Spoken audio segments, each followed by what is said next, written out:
வணக்கம் உங்களே TNPSC group 2A preliminary எக்ஸாமினேஷனுக்கான பொது தமிழ் வகுப்புகள். இன்றைய வகுப்புல நம்ம படிக்க இருக்க தலைப்பு வந்து ஓர் எழுத்து ஒரு மொழி அப்படின்னு சொல்லி பார்க்குறோம். இந்த தலைப்பு வந்து நம்ம நடந்து முடிந்த குரூப் 4 தேர்வில் மிகப்பெரிய ஒரு கான்ட்ரவர்சியை ஏற்படுத்தியது.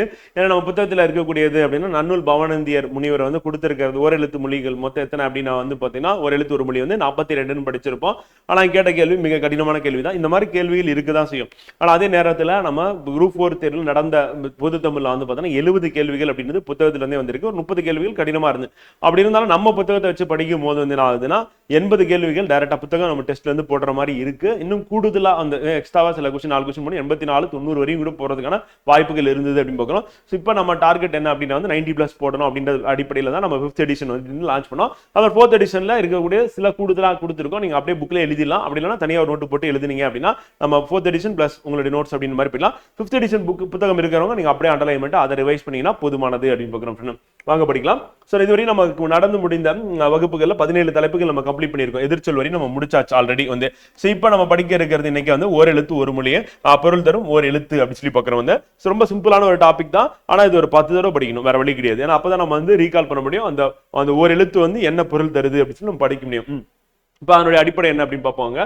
ஸோ ஈ பூ கை ஆகிய எழுத்துக்களை கவனிக்கும் பொழுது இவை ஒவ்வொன்றிற்கும் பொருள் உண்டு. ஈனா நமக்கு தெரியும், பூனா தெரியும், கைனா தெரியும். வந்து ஈ அப்படின்னா ஒரு உயிரி, பூ அப்படின்னா வந்து ஒரு தாவரத்தின் ஒரு பகுதி அப்படின்னு பார்க்குறோம், ஒரு மலர் அப்படின்னு சொல்லி பார்க்குறோம். பூ வந்து கை அப்படின்னா உறுப்பு அப்படின்னு பார்க்குறோம். ஸோ அப்போ இவை ஒவ்வொன்றிற்கும் பொருள் உண்டு. இவ்வாறு ஒரு எழுத்து பொருள் தரும் சொல்லாக அமைவதை ஓர் எழுத்து ஒரு மொழி என்பர். வந்து நன்னூல் எனும் இலக்கண நூலை எழுதிய பவானந்தி முனிவர் என்ன சொல்றாருன்னா தமிழில் 42 ஓர் எழுத்து ஒரு மொழிகள் இருக்கு அப்படின்னு சொல்லி சொல்றாரு. இவற்றில் நோ து ஆகிய 2 சொற்களை தவிர ஏனைய 40 சொற்களும் நெடில் எழுத்துக்களாக அமைந்தவை ஆகும் அப்படிங்கிறோம். ஸோ அப்போ இதுல இருக்கக்கூடியதுல வந்து நோ து அப்படின்றத தவிர்த்து மீதியெல்லாம் நெடில். இப்ப நோ நோ து தூ நோ. அப்ப நோ து அப்படின்றது 2 மட்டும் தான் என்னன்னா இவர் சொல்லக்கூடியதுல வந்து பாத்தீங்கன்னா நெடில் இல்ல. மத்த எல்லாமே வந்து பாத்தீங்கன்னா நெடில் எழுத்துக்களா இருக்கு. இதையும் நம்ம கேள்வி கேட்டுருவாங்க. நன்னூல் குறிப்பிடும் ஓர் எழுத்து ஒரு மொழிகள் 42 ஆகும். கழக தமிழ் அகராதி 1964. பவானந்தர் தமிழ் சொல் அகராதி வந்து 1925ஆம் ஆண்டு வெளியே வந்தது. வெற்றி தமிழ் அகராதி 1992 ஆகிய 3 அகராதிகளை கொண்டு தொகுக்கப்பட்ட ஓரெழுத்து ஒருமொழிகள் மொத்தம் எத்தனைனா 70 அப்படிங்கிறோம். அப்ப இந்த 3 அகராதிகளை கொண்டு தொகுத்தோம்னா 70. அதே நன்னூல் பவானந்தியார் சொல்றது வந்து 42 அப்படிங்கிறோம். இப்ப நன்னூல் பவானந்தியார் சொன்ன அந்த 42 ஃபர்ஸ்ட் நம்ம பார்த்துருவோம். அதுக்கப்புறமா வந்து இந்த அகராதிகள் தொகுத்த 70 நம்ம பார்க்க போறோம் அப்படிங்கிறோம். இது நம்ம இப்போ அப்டேட்டட் எடிஷன்ல நம்ம கொடுத்துருக்கோம் ஃப்ரெண்ட். சோ அது என்ன அப்படின்னு சொல்லி அட்டவணை இருக்கு, அந்த அட்டவணையில படிப்போம். ஃபர்ஸ்ட் ஓர் எழுத்து ஒரு மொழியில உயிர் வரிசையில் இருக்கிறது என்ன அப்படின்னா வந்து ஆ இ உ ஏ ஐ ஓ அப்படின்னு பார்க்கிறோம். ஸோ ஆனா பசு, ஈனா கொடு, ஊனா இறைச்சி, ஏனா அம்பு, ஐநா தலைவன், ஓ அப்படின்னா மதகனி தாங்கும் பலகை அப்படின்னு பார்க்கிறோம். இது வந்து உயிர் வரிசையில வந்து சகர வரிசையில இருக்கிறது சானா இறந்து போ, சீனா இகழ்ச்சி, சேனா உயர்வு, சோனா மதில் அப்படின்னு பார்க்கிறோம். நகர வரிசையில இருக்கிறது அப்படின்னா நா அப்படின்னா நாவு, நீனா முன்னிலை உரிமை, நே அன்பு, நை இழிவு, நோ நோய், நோ வறுமை அப்படின்னு பார்க்கிறோம். ஸோ அதுக்கு அடுத்து வந்து பார்த்தீங்கன்னா ககர வரிசையில் இருக்கிறது அப்படின்னா கா சோலை, கூ பூமி, கை ஒழுக்கம் அண்ட் கோ அரசன் அப்படின்னு பார்க்குறோம். தகர வரிசை அப்படின்னா தா கூடு, தீ நெருப்பு, தூ உன், தூ தூய்மை, தே கடவுள், தை தைத்தல் அப்படின்னு பார்க்குறோம். அண்ட் பகர வரிசையில் அப்படின்னா பா பாடல், பூ மலர், பே மேகம், பை இளமை, போ செல் அப்படி பார்க்கிறோம். யகர வரிசையில் அப்படின்னா யா அகலம் அப்படி பார்க்கிறோம். அண்ட் வகர வரிசையில் வா அப்படின்னா அழைத்தல், வி மலர், அண்ட் வை புல், வௌ கவர் அப்படின்னு பார்க்கிறோம். இது 42 அப்படின்றது நன்னூலார் பவானந்தியார் வந்து சொன்னது அப்படின்னு பார்க்கிறோம். இது இல்லாம மொத்தம் 70 இருக்கு அந்த அகராதிகள் அடிப்படையில் அப்படின்னா அது என்னென்ன அப்படின்னு படிக்க போறோம், வாங்க படிப்போம். ஸோ அப்ப நன்னூலார் சொன்னதுல நமக்கு குறியில் அப்படின்னு பாத்தீங்கன்னா நோ தூ மட்டும் தான், மற்ற எல்லாமே நெடில் வந்து. ஆனா அந்த அகராதியில இருக்கக்கூடிய அந்த வரிசையில வந்து 70 இருக்கு. அந்த 70ல குறிலும் இருக்கு, நெடிலும் இருக்கு. இப்ப பாத்தீங்கன்னா ஃபர்ஸ்ட் உயிர் எழுத்துக்கள் அப்படின்னு பார்ப்போம். ஆ அப்படின்னும் போது அது எதை குறிக்குதுன்னா 8 அழகு, சிவன், திருமால், நான்முகன், சுட்டு, ஆசை, திப்பிலி, சேமை வந்து. ஸோ அப்ப நம்ம என்ன பண்றோம் அப்படின்னா இதெல்லாமே வந்து நம்ம ரெவிஷன் பண்ணாதான் ஞாபகம் வச்சுக்க முடியும். இந்த 10மே இப்ப ஆ அப்படின்னா எதை குறிக்குது, 8 குறிக்குது, அழகு குறிக்குது, சிவன் குறிக்குது, திருமால் குறிக்குது, நான்முகன் குறிக்குது. அப்ப சிவன், திருமால், நான்முகன்லாம் கடவுள் அப்படின்னு பார்க்கணும். இப்ப நான்முகன் அழகு அப்படின்றது குறிக்கிறது ஆ அப்படின்னு எழுத்து வந்து குறிக்குது. ஆனா அழகு அப்படின்னு ஆ அந்த வார்த்தையில வருது பார்க்கிறோம். அதுக்கடுத்து ஆ அப்படின்றது வந்து பாத்தீங்கன்னா அந்த இந்த அப்படின்னு சுட்டு எழுத்துக்களையும் நம்ம பயன்படுத்துவோம். ஸோ சாரி அந்த அப்படின்னு நம்ம தான் அப்பக்கம் அப்படின்னு சொல்லிட்டோம். ஸோ அப்ப சுட்டு அப்படின்னு குறிக்கும் வந்து. அப்புறம் ஆசை அப்படின்னு நம்ம வச்சுக்கலாம். அப்புறம் திப்பிலி சேமி அப்படின்றது கூடுதலா. ஸோ அப்ப நம்ம இந்த ஆவோட எப்படி நம்ம லிங்க் பண்ணலாம் அப்படின்றத நம்ம யோசிச்சு படிக்கணும். இது ஒரு 10 தடவை படிச்சீங்க அப்படின்னா நினைவுக்கு வந்து நினைக்கிறோம். அடுத்து ஆ அப்படின்னும் போது ஆச்சமரம், ஆ வியப்பு, ஆ பசு வந்து, ஆ வினா விடை சொல் ஒரு இனம், ஆன்மா வரை நினைவு உடன்பாடு இரக்கம் வியப்பு துன்பம், மறுப்பு, உருக்கம், இணைப்பு, இச்சை அப்படிம்போகிறோம். இது எல்லாமே என்னன்னா ஆ அப்படின்றத குறிக்கக்கூடியதா இருக்கணும். ஈ அப்படின்றது அண்மை சுட்டு, இங்கே, இவன், அன்பு, விகுதி, இகழ்ச்சி அப்படிம்போகிறோம். ஈ அப்படின்னா அம்பு, அழிவு, இந்திரவில், சிறு பறவை, குகை, தாமரை, இதழ், திருமகள், நாமகள், வண்டு, தேன், தேனி, நரி, பாம்பு, பார்வதி, கொடு, கொக்கு, பூச்சி வந்து இதெல்லாம் ஈய குறிக்குது. அடுத்து ஊ அப்படின்றது குறிக்கக்கூடியதுன்னா சிவபிரான், நான்முகன், உமையவள், ஓர் இடைச்சொல், சுட்டெழுத்து, ஆச்சரியம், உருக்கம், என்னென்னலாம் வருமோ எல்லாமே எடுத்து போட்டாச்சு வந்து. அதெல்லாம் இது நம்ம வந்து அந்த அகராதியின் அடிப்படையில தான் நம்ம வந்து போட்டிருக்க அடிமுக்கிறோம். ஊ அப்படின்றது உணவு, இறைச்சி, திங்கள், சிவன், ஊன், தசை, உண்ணல், சந்திரன் அப்படிங்கிறோம். ஏ குறி வினா எழுத்து. ஏ அப்படின்னா இடைச்சொல், நமக்கு ஏற்கனவே தெரியும் வந்து சிவன், திருமால், இருமாப்பு, அம்பு, விழிக்குறி, செலுத்துதல், மேல் நோக்குதல், வினா. வினா எழுத்துல ஏ நம்ம பயன்படுத்தும். அடுத்து வந்து ஐ அப்படின்னா தலைவன் நமக்கு தெரியும். அதான் அசநிலை, அரசன், அழகு, இருமல், கடவுள், கடுகு, குரு, கோலை, சர்க்கரை, கன்னி, சிவன், கிழங்கு, தும்பை, துர்க்கை, பருந்து, தந்தை, பெருநோய், ஆசை, வியப்பு, ஐந்து, ஐயம், கணவன், பாசனம், மென்மை, மேன்மை, மருந்து அப்படிம்போம். இதெல்லாம் ஐ குறிக்கும். ஓ அப்படின்றது வந்து ஒளிவு, மதகு, உயர்வு, இழிவு, கழிவு, இரக்கம், மகிழ்ச்சி, வியப்பு, நினைவு, அழைத்தல், ஐயம், நன்முகம், வினா பாரிநிலை, நான்முகன், கொன்றை, ஆபத்து அப்படிம்போம். ஔ அப்படின்னா பாம்பு, நிலம், விழித்தல், அழைத்தல், வியப்பு, தடை, கடிதல், பூமி, ஆனந்தம் வந்து ஆனந்தம். அடுத்து கா அப்படின்னா அரசன், நான்முகன், தீ, ஆன்மா, உடல், காற்று, கதிரவன், செல்வன், திருமால், துணி, நமன், மயில், மனம், மணி, இயமயம், திங்கள், உடல், நலம், தலை, திரவியம், நீர், பறவை, ஒளி, முகில், வில்லவன், பொறுத்து, வியங்கோல், விகுதி, பறவை அப்படிங்கிறோம். இது எல்லாமே காவு குறிக்கக்கூடியது. அடுத்து கா அசைச்சொல், காத்தல், காவடி, சோலை, தோற்றுமை, பூந்தோட்டம், பூங்காவனம், காவடி தண்டு, பூ, கலைமகள், நிறை, காவல், செய், வருத்தம், பாதுகாப்பு, வலி, துலாக்கோல், இது எல்லாமே காவு குறிக்கும். கீ அப்படின்னா கிளிக்குரல், தடை, துணி, நிந்தை, பாவபூமி. கூ குற்றம், சிறுமை, இகழ்ச்சி, நீக்குதல், நிறம், இன்மை, பூமி, உருவு, சாரியை வந்து. அதே கூ அப்படின்னா பூமி, பிசாசு, அழுக்கு, கூகை, கூக்குரல், கூவுதல், ஓசை குறிப்பு வந்து. கை அப்படின்னா வந்து இடம், ஒப்பனை, ஒழுக்கம், காம்பு, கிரணம், செங்கல், கச்சி, கைமரம், மிசிறிக்காம்பு, படையுறுப்பு, ஆற்றல், ஆள், உலகு, உடன், திங்கள், செய்கை, பகுதி, பிடிப்பு, மரவட்டை, முறை, வரிசை, கரம், சயம், வழக்கம், தங்கை, ஊட்டு, வன்மை, சதுரம், சங்கு, வண்டு, கைத்தளம், அஞ்சலி, கைத்தொழில், கைப்பிடி, விறகு வந்து. கோ அப்படின்னா அரசன், அம்பு, வானம், ஆண்மகன், இடியேறு, இலந்தை, ரோமம், கண், எழுது, சந்திரன், கிரணம், சூரியன், திசை, நீர், தேவலோகம், பசு, பூமி, பெரிய மலை, தாய், வாணி, மேன்மை, வெளிச்சம், தகப்பன், தலைமை, குயவன், சொல், சாறு, அரசியல், இரங்கல், தொடு, சொர்க்கம், சொல் வந்து. கௌ அப்படின்றது கிருத்தியம், கொல்லு, தீங்கு, வாயால் பட்டுதல், சாண, பேய், இறப்பு, சோறுதல், சாதல், ஆறு என்ற எண், கழிதல் வந்து. சி அப்படின்னா அடக்கம், நிகழ்ச்சி, அலட்சியம், காந்தி, சம்பத்து, கலைமகள், உறக்கம், பார்வதி, பெண், ஒளி, விந்து, கீழ், சளி, சீதேவி, செல்லும், வெறுப்பு. சு அப்படின்னா அதட்டு, ஓசை, நன்மை, சுகம், விரட்டுதல். சு அப்படின்னா வான வகை. சை அப்படின்னா கைப்பொருள், செல்வம். சே அப்படின்றது எருது, அலிஞ்சில், மரம், உயர்வு, எதிர்மறை, ஒளி குறிப்பு, சிவப்பு, காலை, செங்கோட்டை, சேரான், இடமம் வந்து. அடுத்து சோ அப்படின்னா அரண், உமை, வானாசுரன், நகர், வியப்பு சொல், உமையால், ஒளி, மதில். ஞா அப்படின்றது சுட்டு, பொறுத்து. தா அப்படின்னா குபேரன், நான்முகன். தா அப்படின்னா கொடு, அழிவு, குற்றம், கேடு, கொடியன், தாண்டுதல், பகை, நான்முகம், வலி, வருத்தம், வியாழன், நாசம், வலிமை, குறை, பரப்பு, தருக, தாவுதல். ஞா அப்படின்னா நெருப்பு, அறிவு, இனிமை, தீமை, உபயாவளி, நரகம், சினம், நஞ்சு, ஞானம், கொடுமை, ஒளி, விளக்கு. தூ அப்படின்னா அசைத்தல், அனுபவம், எரித்தல், கெடுதல், சேர்மானம், நடத்தல், நிறைத்தல், பிரிவு, வருத்தல், வளர்தல்.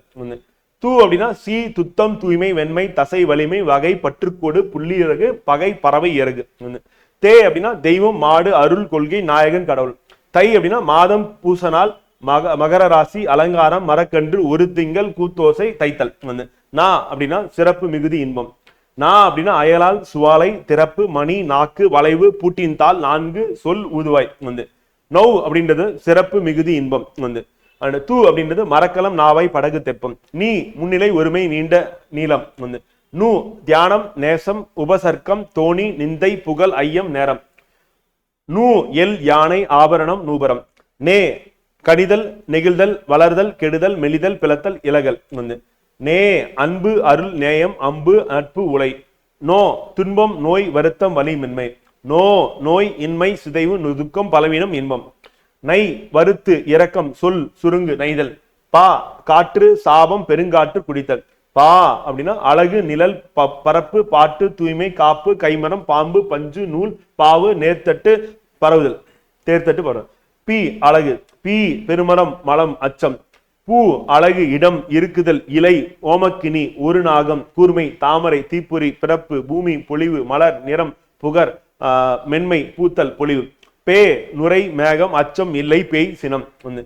பை கைப்பை, பசுமை, அழகு, குடர், சாக்கு, நிறம், பாம்பின் படம், மந்தகுணம், மெத்தனம், இளமை, உடல், வில், கொள்ளளவு, உள்ளுறுப்பு, சட்டைப்பை, கொள்கலன். ஒன்று.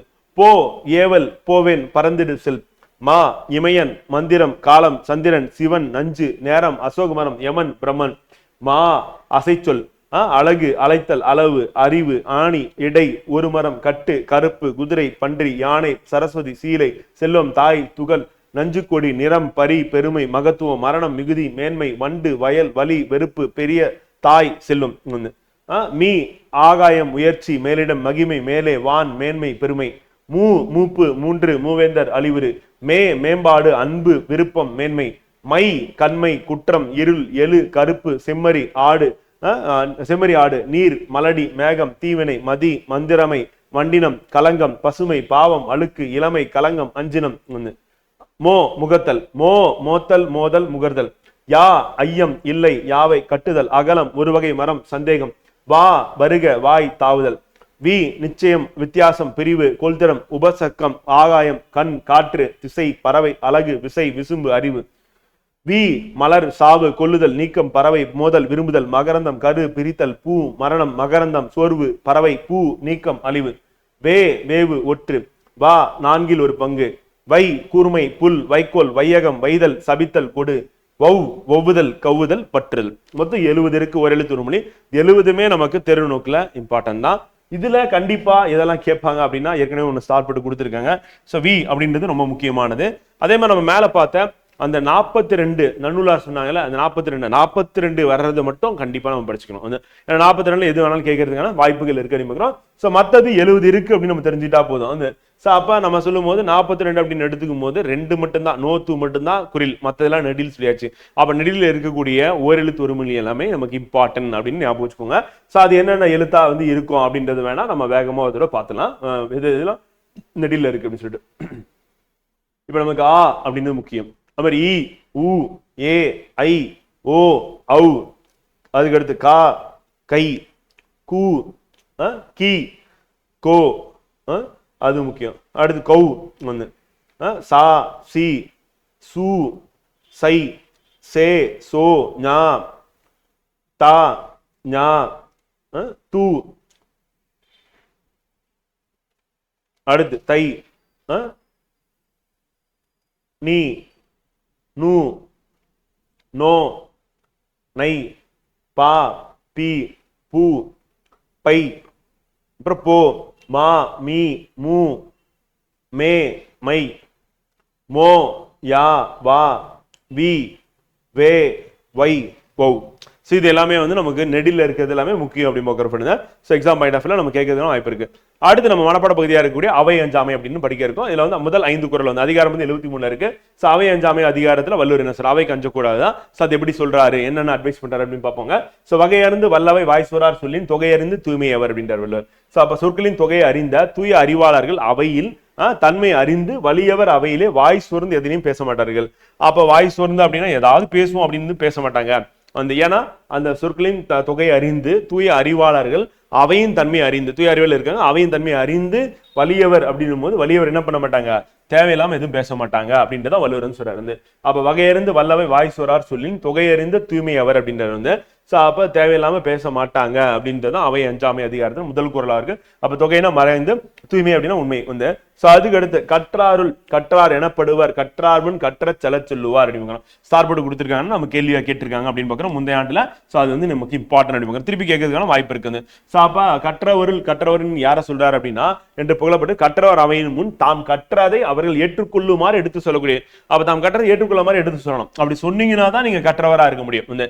மற்றவங்க ஏத்துக்க மாட்டேன்றாங்க அப்படின்னா நீங்க கற்றவர் இல்லை அப்படின்ற அர்த்தத்துல அது சொல்ற. அப்ப கற்றாருள் கற்றார எனப்படுவார். கற்றார் முன் கற்ற செல சொல்லுவார் அப்படின்பாரு வந்து. அப்ப கற்றார்னா கற்றவருள், கற்றவர் அறிஞர், செல அப்படின்னா மனம் கொள்ள சொல்லணும் அப்படின்றதான் கற்றவருடைய சிறப்பா வந்து இருக்கு அப்படின்னு வந்து. அடுத்து பகையகத்து சாவார் எளியர் அரியர் அவையகத்து அஞ்சாதவர் அப்படின்னு அப்ப யார் வந்து வீரமானவர் அப்படின்றத வள்ளுவர் இங்க சொல்ற. போர்க்களத்தின் நடுவே அஞ்சாமல் சென்றும் சாவையும் ஏற்பவர்கள் பலர், ஆனால் கற்றோர் அவையிலே சென்று பேசக்கூடிய அஞ்சாமை உடையவர்கள் மிகச்சிலரே. அப்ப பலர் யார் அப்படின்னா போர்க்களத்துல போய் நான் உயிரை விடுறதுக்கும் ரெடியா இருக்கேன் அப்படின்னு சாவை ஏற்பவர்கள் வந்து போர்க்களத்துல போயிட்டு அதே அவையிலே பேசக்கூடிய அஞ்சாமை உடையவர்கள் மிக சிலரே அப்படின்னு. அப்ப அஞ்சாமை இல்லாம தைரியமா பேசுறவங்க அவையில பேசுறவங்க சிலர் தான், போர்க்களத்துல போய் உயிரை விடுறவங்க பலர் அப்படின்னு. அப்ப யார் வந்து சிலர் யார் பலர் அப்படின்னு கேட்பாங்க. கேட்டாங்க அப்படின்னா போர்க்களத்துல உயிரை விடுறதுக்கு துணிஞ்சவங்க பலர், ஆனா அவையில அஞ்சாம பேசுறவங்க சிலர் தான் வந்து. அவை மாந்தர் கூட்டம் அறிவுடையவர் கூட்டம் அஞ்சாதவர் துணிந்தவர் அடிக்கணும். அதுக்கு அடுத்து கற்றார் முன் கற்ற செல சொல்லி தாம் கற்ற மிக்காருள் மிக்க குலர் வந்து. அப்ப என்ன பண்ணா தாம் கற்றவைகளை கற்றோர்கள் மனம் கொள்ளும்படியாக சொல்லி தமிழும் மிகுதியாக கற்றவர்களிடம் வந்து தாமும் எஞ்சி மிகுதியை கேட்டுக்கொள்ள வேண்டும். அப்ப நம்ம சொல்லி மத்தவங்க கிட்ட இருக்கிறதையும் நம்ம மிகுதியா இருக்கிறது கேட்டுக்கணும். ஆனா என்னன்னா நம்மளே பேசிட்டே இருக்கிறது அப்படின்னு தவறு அப்படின்னு பார்க்கறது. அப்ப கற்றாமன் கற்ற சொல்ல சொல்லி தாம் கற்ற மிக்காருள் மிக்க குலல் அப்படின்னு சொல்லி சொல்ல. அப்ப சொல்ல சொல்லினா பிறருக்கு சொல்லுது, மிக்காருன்னா மிகுதியாக அப்படின்னு பார்க்கிறோம். சோ அது நமக்கு தேர்வு நோக்கில் படம். அடுத்து ஆற்றின் அளவறிந்து கற்க அவை அஞ்சா மாற்றம் கொடுத்தற் பொருட்டு அப்படின்னு பார்க்கிறோம். அப்ப அவையினருக்கு அஞ்சாமல் அங்கே எழும் கேள்விகளுக்கு விடை சொல்லும் பொருட்டு, அப்ப அவைக்கு அஞ்சக்கூடாது, அங்கே எழும் கேள்விகளுக்கு விடை சொல்லும் பொருட்டு அதற்கு வேண்டிய நூல்களை பொருள் நயம் அறிந்து கற்றுக்கொள்ள வேண்டும். அப்ப என்ன கேள்வி கேட்பாங்க அப்படின்னு சொல்லி தெரிஞ்சுட்டு அதுக்கு தகுந்த மாதிரி பொருள் நயமோட நூலை கத்துக்கிட்டு போனோம் அப்படின்றதான். அப்ப அளவறிந்து ஏழைகள் கொண்டு பொருட்டுனா நிமித்தமாக மதிப்புக்குரியதுன்னு பார்க்கிறோம்.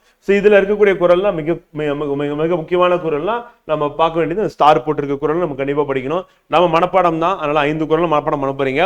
முதல் குரல் அப்படின்னா வகையறிந்து வல்லவை, வகையறிந்து வல்லவை வாய் சோரார் வந்து சொல்லின் தொகையறிந்து தூய்மையவர். அப்ப வகையறிந்து வல்லவை வாய் சோரார் சொல்லின் தொகையறிந்து தூய்மையவர். ரெண்டாவது கற்றாருள் கற்றவர் எனப்படுவர் கற்றார்முன் கற்ற செல சொல்லுவார் அப்படின்னு. அதுக்கு அடுத்து பகையகத்து சாவார் எளியர் அரியர் அவையகத்து அஞ்சாதவர் அப்படி முக்கிறோம். கற்றார் முன் கற்ற செல சொல்லி தாம் கற்ற மிக்காருள் மிக்க குரல் அப்படின்னு பாக்குறோம். 4வது குரல் வந்து. 5வது குரல் ஆற்றின் அளவறிந்து கற்க அவை அஞ்சா மாற்றம் கொடுத்தற் பொருட்டு அப்படின்றத வள்ளுவர் வந்து சொல்றாரு வந்து. அப்ப தேவையான கத்துக்கிட்டு அவைக்கு வந்து போனோம் அங்க பதில் சொல்றதுக்காக அப்படின்றது வள்ளுவர் சொல்லக்கூடியதா இருக்கு. 5 குரலுமே முக்கியமான குரல் தான், மனப்பாட பகுதியா இருக்கு. இன்றைய நம்ம வகுப்புல படிச்சது வந்து பாத்தீங்கன்னா ஓரெழுத்து ஒரு மொழி கொஞ்சம் கடினமானதா இருக்கும். இது ஒரு 10 தடவை ரிவிஷன் பண்ணீங்க அப்படின்னா சுலபமா இருக்கும். முடிஞ்சா கதை மாதிரி கூட படிச்சு வைக்க முடிஞ்சாலும் படிச்சு வச்சிருங்க. அது இம்பார்ட்டன்ட். நாளை வகுப்புல நம்ம அடுத்த தலைப்பு சந்திப்போம். நன்றி, வணக்கம்.